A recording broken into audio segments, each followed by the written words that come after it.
bisa geser lagi mungkin kasus yang mana sih Bang? Apakah karena kasus karena kemarin ada isu soal penembakan, diduga adanya penembakan di kantor Kak Fitri atau seperti apa nih Bang?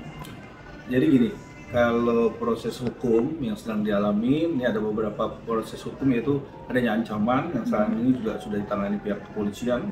Ya, sekarang kita udah tindak lanjuti, tinggal kita menunggu bagaimana reaksinya, prosesnya dan labjunya ya.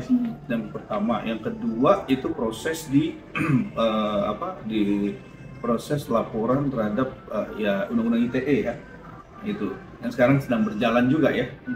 Oke. Mungkin Kak Fitri, ancaman seperti apa sih yang kamu alami selama ini? Mungkin apa karena lagi rame-rame ini akhirnya baru adanya ancaman-ancaman, apa memang sudah dialami sudah lama? Sudah boleh menjelaskan sedikit Kak Fitri?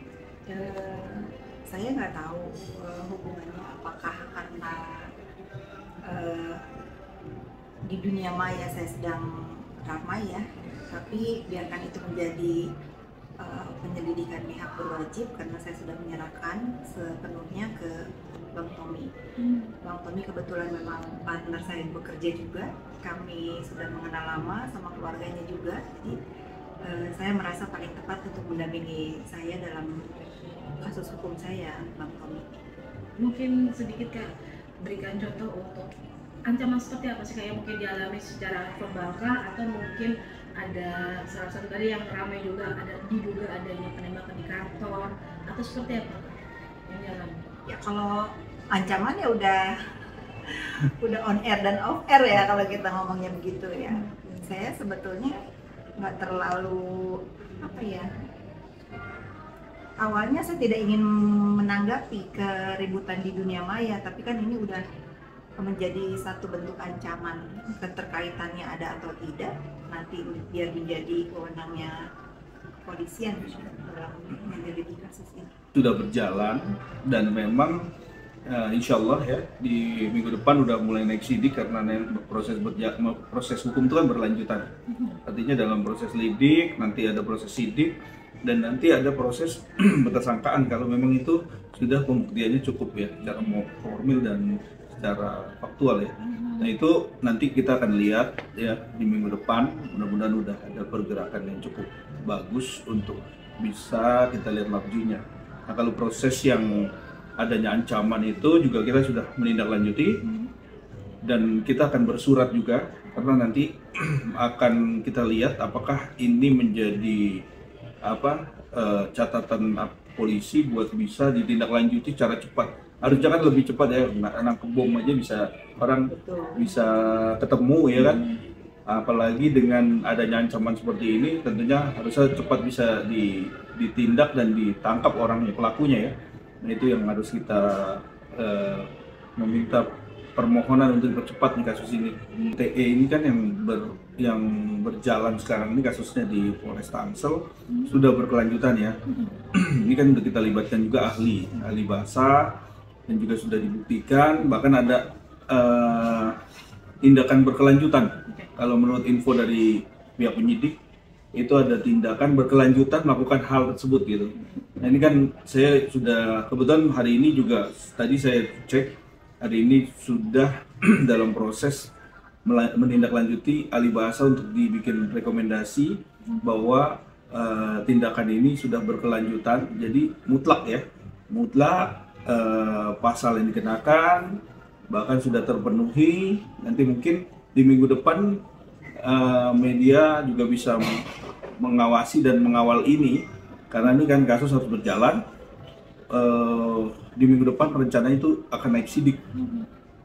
Saya tidak pernah mau dipergunakan orang lain untuk speak up ya, karena saya bukan influencer bayaran. Ya.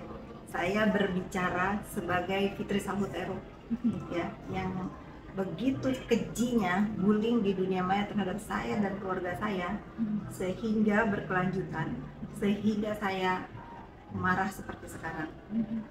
Sebetulnya ini menjadikan pelajaran ya buat kita semua pengguna sosial media. Tentunya kita sebagai orang Asia diajarkan adab tata krama yang baik. Kalau kita dihina, kita diam, lalu kita ingatkan kebaikan. Kalau tidak bisa berubah ya kita lawan. Karena apa? Orang yang tadinya ragu jadi percaya, orang yang percaya jadi benci kalau kita. Tidak ada orang yang bisa memperbaiki nama baik kita sendiri selain diri kita sendiri. Karena opini yang terbentuk, kita ini negara berkembang, sangat mudah orang itu terprovokasi.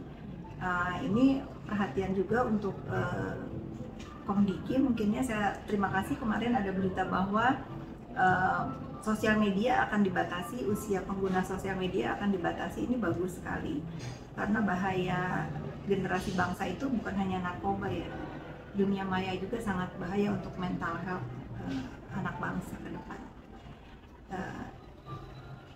Kenapa saya harus memberikan contoh nih sebetulnya, walaupun ini contoh nggak baik ya, akan timbul keonaran selanjutnya.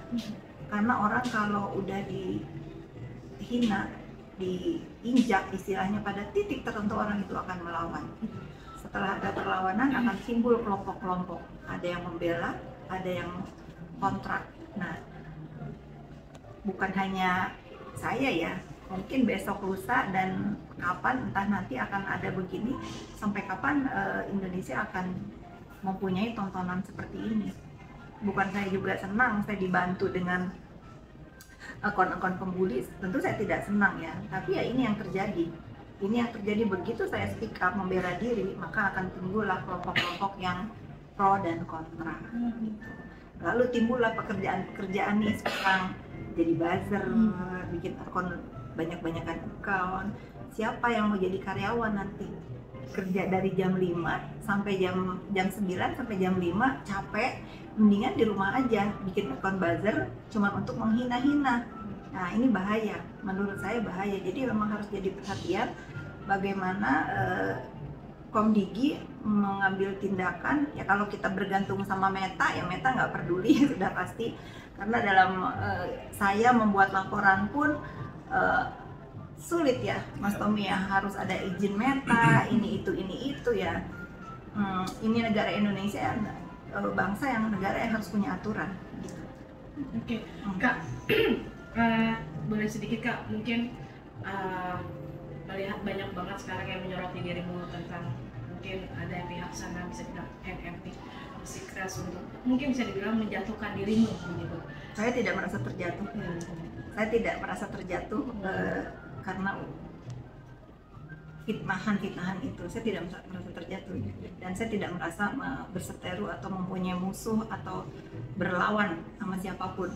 Saya hanya membuka mata netizen khususnya bahwa jangan kalau ada orang yang merasa benar, merasa selalu benar, bahwa itu selalu benar gitu. Nggak seperti itu. Jadi harus ada yang membuka pikiran, jangan sampai ada oknum influencer yang menguasai sosial media seolah-olah lebih sakti dari presiden di republik ini. Ya lebih takut gitu, lebih takut dari ucapan dia daripada fakta, lebih takut dari ucapan dia daripada kita harus membawa ke jalur hukum gitu. Itu sih saya hanya melihat bahwa apa yang saya lakukan ini, lagi-lagi saya bukan menyerang atau berseteru dengan salah satu orang ya. Saya hanya ingin memberikan pandangan kepada netizen bahwa siapapun yang ingin menguasai dunia maya dengan cara yang onar, jangan dikasih ruang. Selama kebenarannya tidak bisa dibuktikan, apalagi fitnah dan bohong. Ya, betul.